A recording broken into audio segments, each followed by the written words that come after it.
بسم اللہ الرحمن الرحیم نحمدہ ونصلی علی رسولہ الکریم اما بعد فاعوذ باللہ من الشیطان الرجیم بسم اللہ الرحمن الرحیم 12ویں پارے کے 3 پاؤ اور 13ویں پارے کا نصف رات کی تراویح میں تلاوت کیا گیا، جس کا خلاصہ آپ حضرات کی خدمت میں پیش کرنے لگا ہوں۔ وَإِلَىٰ عَادٍ أَخَاهُمْ هُودًا سے دوسرا پاؤ شروع ہو رہا ہے۔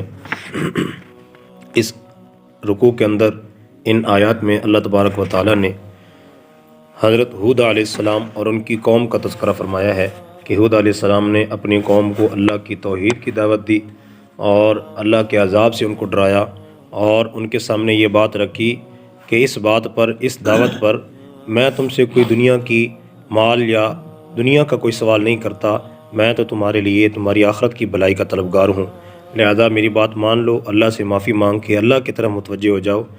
جب تم اللہ کی طرف متوجہ ہو جاؤ گے، توبہ کر لو گے، اللہ کی جانب سے تمہارے لیے نعمتوں کی بھرمار ہو جائے گی، اللہ پاک تمہاری قوت میں اضافہ کر دیں گے، لہذا تم مجرموں کی طرح اللہ کے احکام سے روگردانی مت کرو۔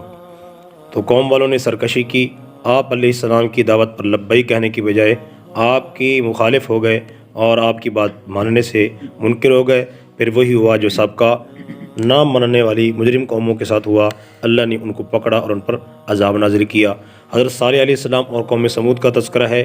اللہ پاک نے حضرت صالح علیہ السلام کو ان کی طرف بھیجا اور توحید کی دعوت دے کر صالح علیہ السلام نے ان کو اللہ کے احکام کی طرف بلایا اور انہوں نے مان سے انکار کیا اور ایک معجزے کا مطالبہ کیا کہ پہاڑ سے اونٹنی پیدا ہو تو ہمیں مان لے آئیں گے۔ پہاڑ سے گابن اونٹنی پیدا ہوئی، اس کا بچہ بھی پیدا ہوا، لیکن انہوں نے پھر بھی ماننے سے انکار کیا، منکر رہے، اور اس اونٹنی کے جو ہے نا اسے پاؤں کاٹ دیے اور اس کے ساتھ چھیڑ چھاڑ کی، تو پھر اللہ کی پکڑ ان پہ آئی، اللہ کا عذاب ان پہ آیا اور اللہ پاک نے ان کو ملیا میٹ کر دیا۔ فرشتوں کا ذکر ہے، ابراہیم علیہ السلام کے پاس خوشخبری لے کے آئے اور بیٹے کی خوشخبری دی۔ آپ علیہ السلام کی زوجہ حیران ہوئی کہ میں بوڑھی اور بانجھ اور میرا شوہر بوڑھا، اولاد تو بظاہر اسباب کی دنیا میں کیسے ہوگی؟ تو فرشتوں نے کہا کہ اللہ کی رحمت پر تمہیں تعجب نہیں کرنا چاہیے، اللہ پاک تو سب کچھ کرنے پر قادر ہے۔ انہوں نے کہا کہ صرف بیٹا نہیں ہوگا بلکہ بیٹے کے بعد پوتا بھی ہوگا، اس کی بھی خوشخبری سنائی۔ تو پھر فرشتوں سے جب پوچھا گیا کہ تمہارے آنے کا کیا مقصد ہے، تو انہوں نے کہا کہ ہمیں اللہ پاک نے قوم لوط کی تباہی کے لیے بھیجا ہے، جو کہ سرکشی کے اندر جو ہے انتہا کو پہنچ چکے تھے۔ چنانچہ ان فرشتوں نے ان کی بستی کو اٹھا کے نیچے سے اور اوپر لے جا کے ان کو الٹا گرا دیا اور ان کو تباہ و برباد کر دیا، جو بے حیائی کے کام کے اندر، سرکشی کے کام کے اندر مبتلا تھے۔ حضرت شعیب علیہ السلام کا تذکرہ ہے، مدین کی طرف ان کو نبی بنا کر بھیجا گیا۔ شعیب علیہ السلام نے بھی سابقہ انبیاء کی طرح ان کو توحید کی دعوت دی، شرک سے منع کیا اور اپنے معاملات کو درست کرنے کا حکم دیا، کیونکہ وہ ناپ تول کے اندر معاملات کا ڈنڈی مارتے تھے۔ شعیب علیہ السلام نے درست تولنے کی اور لین دین درست رکھنے کی تلقین کی، تو وہ جو ہے آگے سے انہوں نے باتیں بنانا شروع کر دیں اور کہنے لگے تیری نماز کے معاملے تک تو بات ٹھیک ہے، ہاں تو نے جو ہمارے معاملات میں چھیڑ چھاڑ شروع کی ہے، لہذا ہمارے معاملات ہیں، ہم اپنی مرضی کریں گے۔ تو شعیب علیہ السلام نے بار بار اللہ کے عذاب سے بھی ڈرایا، لیکن ان بدبخت قوم نے جو ہے شعیب علیہ السلام کی بات کو ماننے سے انکار کیا، ان پر بھی پکڑ آئی، اللہ کا عذاب آیا۔ موسیٰ علیہ السلام، ہارون علیہ السلام اور فرعون کی تباہی کا ذکر ہوا۔ پھر اللہ پاک نے 2 گروہوں کا ذکر کیا، ایک بدبخت گروہ اور ایک سعادت مند گروہ۔ بدبخت گروہ وہ جس کو جہنم کا ایندھن بنایا جائے گا، اور خوشبخت وہ جن کو جنت کے اندر ٹھکانہ دیا جائے گا، جس کے اندر وہ ہمیشہ نعمتوں والی جنت کو استعمال کرتے ہوئے زندگی بسر کریں گے۔ سورہ یوسف قرآن پاک کی وہ واحد صورت ہے جس میں مکمل حضرت یوسف علیہ السلام کا قصہ ہے۔ بقیہ قرآن پاک کے اندر دیگر انبیاء کرام علیہم السلام کے تذکرے مختلف طریقوں سے، مختلف الفاظ سے، مختلف انداز سے اللہ پاک نے بیان کیے ہیں، لیکن اس صورت کے اندر یوسف علیہ السلام کا مکمل قصہ ہے۔ اس کے علاوہ پورے قرآن میں کسی بھی آیت میں حضرت یوسف علیہ السلام کا قصہ مذکور نہیں ہے۔ ان کا نام دیگر آیات میں آتا ہے، لیکن قصہ باقاعدہ ان کا صرف اسی صورت کے اندر مذکور ہے۔ حضرت یوسف علیہ السلام کا قصہ بہت ہی مشہور ہے کہ حضرت یوسف علیہ السلام کو اللہ پاک نے بہت سیرت کے اعتبار سے بھی حسین بنایا، صورت کے اعتبار سے بھی حسین بنایا، اور ان کے 11 اور بھائی تھے، تو 12 بھائی تھے، تو باپ کو یہ زیادہ محبوب بھی تھے۔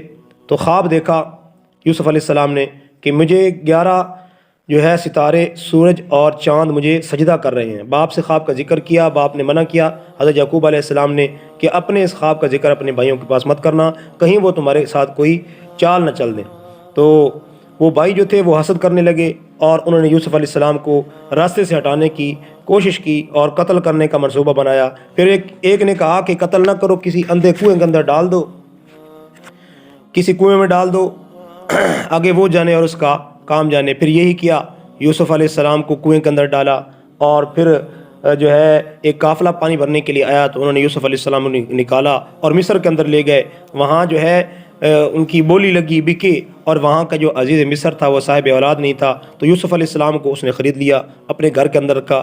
جب یوسف علیہ السلام نے جوانی کے اندر قدم رکھا تو اس عزیز مصر، اس وزیر خزانہ کی جو بیوی تھی، اس نے یوسف علیہ السلام سے برائی کا ارادہ کیا۔ یوسف علیہ السلام کو اللہ پاک نے اس کے اندر محفوظ رکھا۔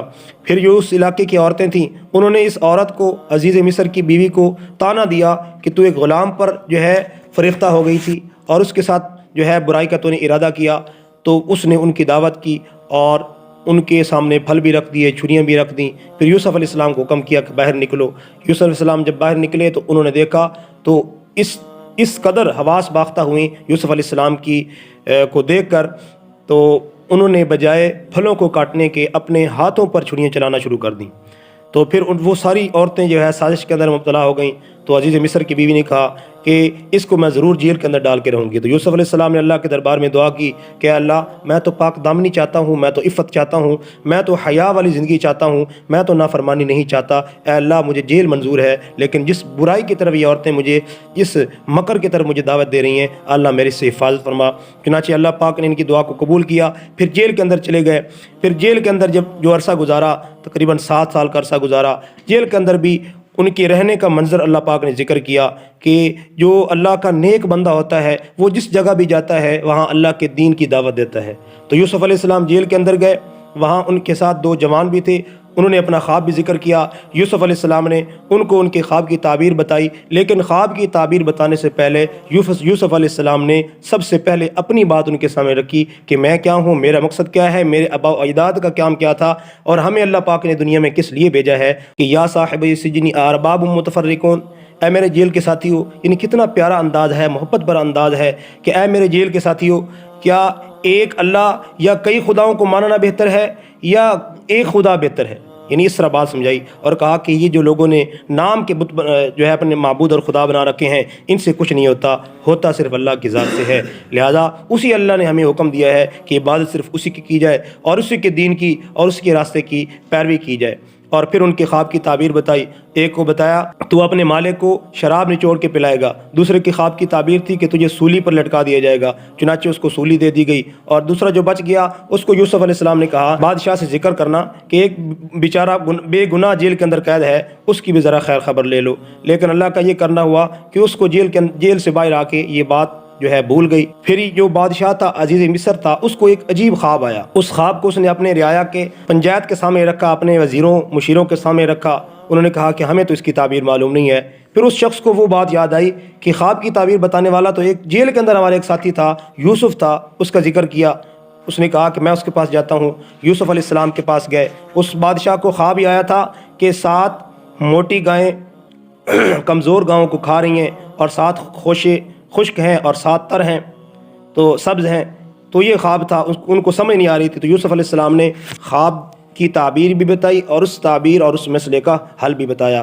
یوسف علیہ السلام نے بتایا کہ آئندہ 7 سال جو ہے قحط پڑنے والا ہے، تو اس قحط سے بچنے کا حل بھی بتایا کہ تم جو ہے ان 7 سالوں کے لیے گندم محفوظ کر لو، سٹور کر لو۔ اس کا طریقہ یہ ہے کہ گندم کو سٹوں کے اندر، بالیوں کے اندر ہی رہنے دیے جائے، کیونکہ وہ محفوظ رہے گی، خراب نہیں ہوگی، اور جتنی تمہیں ضرورت ہو استعمال کی وہ نکال لو، باقی اس کے سٹوں میں چھوڑ دو، پھر بعد میں اللہ پاک جو ہے آسائش اور وسعت کر دیں گے۔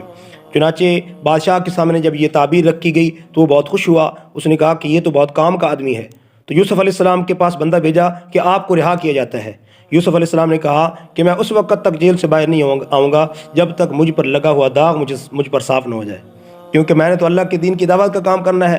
تو داعی کا جو کردار ہے اس پر اگر داغ ہوگا تو وہ کیسے آگے لوگوں کو دعوت دے گا؟ لہٰذا پہلا میرا معاملہ صاف کرو۔ بادشاہ کو کہو کہ ان عورتوں کو بلائے جنہوں نے میرے خلاف بات کی تھی، مجھے جیل پر جانے پر مجبور کیا، ان سے جا کے پوچھو کہ یوسف علیہ السلام کا کردار کیسا ہے۔ جب ان عورتوں کو بلایا گیا، انہوں نے اپنے جرم کا اعتراف کیا، یوسف علیہ السلام کے کردار کی صداقت بیان کی کہ یوسف سچا ہے، وہ کھرا ہے، اس کے کردار میں کوئی کھوٹ نہیں، اس کی نیت میں کوئی کھوٹ نہیں، اس کی نظر میں کوئی کھوٹ نہیں، وہ تو پاک دامن عفت کا سرچشمہ ہے۔ چنانچہ یوسف علیہ السلام ان کی اس گواہی کو سننے کے بعد جو ہے یوسف علیہ السلام جیل سے باہر تشریف لائے اور کہا کہ میں نے یہ اس لیے کیا ہے، جس نے میرے پر احسان کیا تھا، اپنے گھر کے اندر مجھے جگہ دی تھی، میرے اوپر نیکی کی تھی، وہ یہ نہ سمجھے کہ میں نے اس کے گھر والوں کے ساتھ بددیانتی یا خیانت کا دل کے اندر خیال سوچا تھا، ورنہ تو انسان کیا ہے، وما ابرئ نفسی ان النفس لامارۃ بالسوء، انسان کا نفس تو اس کو گناہوں کی طرف ہی آمادہ کرتا ہے، لیکن جس کو اللہ پاک محفوظ کر لیں، اللہ تو بڑی بخشنے والی ذات ہے، رحم کرنے والی ذات ہے۔ تو انبیاء کرام کی ذات گناہوں سے معصوم ہوا کرتے ہیں۔ انبیاء کی یہ شان ہے کہ اللہ پاک عام لوگوں کو کہتے ہیں کہ تم نے گناہوں کے قریب نہیں جانا، نبی کی یہ شان ہوا کرتی ہے، اللہ تعالیٰ گناہ کو کہتے ہیں کہ تو نے میرے اس بندے کے قریب نہیں جانا۔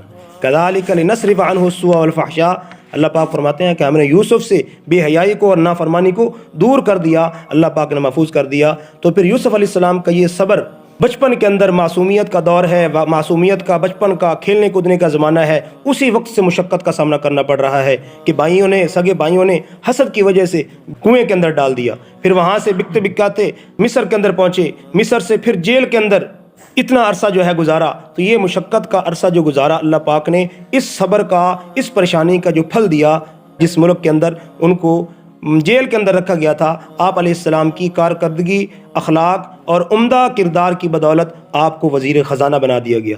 قحط کا زمانہ آیا تو پورا علاقہ متاثر ہوا، پھر آپ علیہ السلام کے جو بھائی تھے اس بادشاہ کے پاس اس علاقے میں گندم خریدنے کے لیے آئے، تو آپ علیہ السلام نے اپنے بھائیوں کو پہچان لیا لیکن وہ نہ پہچان سکے، تو یوسف علیہ السلام نے ان کا اکرام کیا، ان کو ان کی جو ہے غلہ ان کے سپرد کیا، اور پھر کہا کہ تمہارا جو بھائی ہے ایک اور ہے، تمہارا باپ شریک بھائی بنیامین، اس کو کیوں نہیں لے کے آئے، اس کو بھی آئندہ لے کے آنا، تب تمہیں غلہ ملے گا۔ انہوں نے کہا کہ ٹھیک ہے، ہم اپنے باپ سے گزارش کریں گے، اگر وہ راضی ہو گیا تو ہم ضرور لائیں گے۔ چنانچہ واپس آئے، اپنے باپ سے کہا کہ آئندہ ہمیں تب غلہ ملے گا جب اپنے بھائی بنیامین کو لے کے جائیں گے۔ یعقوب علیہ السلام نے فرمایا کہ کیا ایسے ہی تم اس کی حفاظت کرو گے جیسے تم نے یوسف علیہ السلام کی حفاظت کی تھی؟ چنانچہ باپ کو انہوں نے منا لیا اور یعقوب علیہ السلام بنیامین کو ساتھ بھیجنے کے لیے تیار ہو گئے۔ پھر واقعہ یہ ہوا کہ یوسف علیہ السلام نے جو ہے ان کو بتا دیا کہ میں آپ کا بھائی یوسف ہوں، لیکن دوسرے بھائیوں کو نہیں بتایا۔ یہ ہوا کہ یوسف علیہ السلام نے ایک ہیلا کر کے اس بھائی کو اپنے پاس روک لیا۔ پھر کچھ عرصے بعد جب پہنچے تو پھر اپنی گزارش جو ہے حضرت یوسف علیہ السلام کے سامنے رکھی کہ حالات بڑے کمزور ہیں، ہمارے اوپر مہربانی کیجیے۔ تو یوسف علیہ السلام نے ان کو پھر بتایا، حل علمتم ما فعلتم بیوسف، تو کیا تمہیں وہ بات یاد ہے جو تم نے یوسف کے ساتھ معاملہ کیا تھا اور اس کے بھائی کے ساتھ معاملہ کیا تھا، اذ انتم جاہلون؟ تو وہ بھانپ گئے، پہچان گئے کہ لگتا ہے تو ہی یوسف ہے۔ کہا ہاں میں ہی یوسف ہوں، اللہ نے میرے اوپر احسان کیا ہے، اور یہ احسان ان کو ملتا ہے جو تقوی اختیار کرتے ہیں، مصیبت اور پریشانی پر صبر کرتے ہیں۔ فإن اللہ لا یضیع اجر المحسنین، احسان کرنے والوں کو، نیکی کرنے والوں کو اجر اللہ پاک کبھی ضائع نہیں کرتا۔ اور بھائیوں نے پھر معذرت کی تو آپ نے کہا کہ چلو ٹھیک ہے، میں تمہیں معاف کرتا ہوں، اپنا قمیض دیا کہ یہ لے جاؤ۔ باپ جو 40 سال کا عرصہ روک کے گزارا اور آنکھوں کی بینائی چلی گئی، آنکھوں کا نور چلا گیا، یہ قمیض میرے باپ کی آنکھوں پہ لگاؤ، اللہ کے حکم سے روشنی واپس لوٹ آئے گی۔ چنانچہ وہ قمیض لے کے جب وہاں سے چلے تو یعقوب علیہ السلام نے اپنے دوسرے بیٹوں کو، گھر والوں کو کہا کہ اگر تم یہ نہ کہو نا کہ پتہ نہیں بابا جی کیسی بہکی باتیں کر رہا ہے، مجھے لگتا ہے مجھے تو یوسف علیہ السلام کی خوشبو محسوس ہو رہی ہے۔ پھر جب وہ قافلہ واپس لوٹا اور انہوں نے قمیض حضرت یعقوب علیہ السلام کی آنکھوں پہ لگائی، بینائی واپس لوٹ آئی، تو انہوں نے کہا کہ میں تمہیں کہہ رہا تھا کہ مجھے یوسف علیہ السلام کی خوشبو آ رہی ہے۔ تو یہ اللہ کی قدرت ہے، جس طرح کرنا چاہے۔ اب وہی کنویں کے اندر یوسف علیہ السلام ہیں، اس وقت یوسف علیہ السلام کا یعقوب علیہ السلام کو علم نہیں ہوا، اب وہ کتنا دور ہیں، اور وہاں سے اللہ پاک نے ان کو یوسف علیہ السلام کی خوشبو پہنچا دی۔ تو یہ اللہ کی قدرت کے کرشمے ہیں۔ پھر جو ہے یوسف علیہ السلام نے اپنے باپ اور سارے خاندان کو وہیں پر بلا لیا، اور ساروں نے جو ہے سب نے یوسف علیہ السلام کی تعظیم کے لیے سجدہ کیا، کیونکہ ان کی شریعت میں تعظیمی سجدے کی اجازت تھی، تو سجدہ کیا۔ پھر کہا کہ ابا جان یہ وہی اسی خواب کی تعبیر ہے جو میں نے بچپن میں دیکھا تھا کہ 11 ستارے، سورج، چاند اور جو ہے مجھے سجدہ کر رہے ہیں۔ تو آپ کے والدین اور 11 بھائیوں نے آپ علیہ السلام کی تعظیم اور عظمت کے لیے ان کو سجدہ کیا۔ پھر آخر کے اندر اللہ کے نبی صلی اللہ علیہ وسلم کی تسلی کے لیے آیات ہیں کہ آپ کو یہ خبر اللہ کی جانب سے ملی ہے، غیب کی بات ہے، اللہ کی جانب سے آئی ہے، لہذا آپ صلی اللہ علیہ وسلم نے اپنا منصب بھی بتایا، قل ھذی سبیلی ادعو الی اللہ، میرا یہ کام ہے اللہ کے حکموں کی طرف دعوت دینا، لوگوں کو اللہ کی طرف بلانا، اور میرا بھی یہی کام ہے، جو میری اتباع کرنے والے ہیں ان کی بھی یہی ذمہ داری ہے، خیر کی طرف بلانا، بلائی کی طرف بلانا، نیکی کی طرف بلانا، خیر کی دعوت دینا، برائی کے کاموں سے منع کرنا۔ اس کے بعد سورۃ الرعد ہے۔ اس سورت میں جو بنیادی مضمون توحید، رسالت اور آخرت کے حوالے سے اللہ پاک نے دلائل کے ساتھ ذکر کیا، اور جو کفار مشرکین اللہ کی ذات کا اگرچہ اقرار کرتے تھے لیکن ان کو لیے جو تعجب کی بات تھی، وہ لوگ دوبارہ جی کر اٹھنے کا انکار کرتے تھے کہ یہ کیسے ہو سکتا ہے، انسان مرنے کے بعد زمین کے اندر جائے، مٹی کے اندر مل جائے، ہڈیاں اس کی گل سڑ جائیں، جسم اس کا گل سڑ جائے، اس کے باوجود دوبارہ زندہ کیسے ہوگا؟ تو اللہ پاک نے اس حوالے سے ان کو آگاہ کیا کہ اللہ تعالیٰ ان ساری چیزوں پر قادر ہے، قدرت رکھنے والا ہے۔ پھر اللہ پاک نے کسی بھی قوم، جو بھی قوم خیر سے بدترین حالات کی طرف جاتی ہے تو اس کا ذکر کیا کہ وہ قوم اپنے اعمال کی وجہ سے ہی پستی کی طرف جاتی ہے، ذلت کی طرف جاتی ہے، رسوائی کی طرف جاتی ہے، تباہی کی طرف جاتی ہے، اللہ پاک ان کو نہیں لے کے جاتا، تو وہ اپنی اچھی سے بری حالت کی طرف جا رہے ہیں، وہ اپنی حالت کے خود ذمہ دار ہیں، وہ خود ہی اپنے حالات کو بدلنے والے ہیں۔ تو اس حوالے سے ذکر کیا گیا۔ آخر کے اندر اللہ پاک نے حق اور اہل حق، باطل اور اہل باطل کی مثال ذکر کی کہ باطل اور اہل باطل کی مثال پانی اور سیلاب کے اوپر موجود جاگ کی طرح ہے، جو وقتی طور پہ ہوتی ہے، پھر وہ ختم ہو جاتی ہے، تباہ ہو جاتی ہے۔ اور حق کی مثال اللہ پاک نے سونے اور چاندی سے دی ہے کہ سونا اور چاندی باقی رہتے ہیں، جب ان کو صاف ستھرا کیا جاتا ہے تو وہ قیمتی بن جاتا ہے، اجلا بن جاتا ہے۔ تو اس بات کا ذکر کیا کہ حق قیمتی ہے، اور حق پر کھڑے رہنے والے اور حق کے ساتھ دینے والے اور حق کو ماننے والے، یہی لوگ کامیاب ہیں، دنیا آخرت کا نفع حاصل کرنے والے ہیں۔ اللہ تعالی ہمیں سمجھنے کی اور عمل کی توفیق عطا فرمائے۔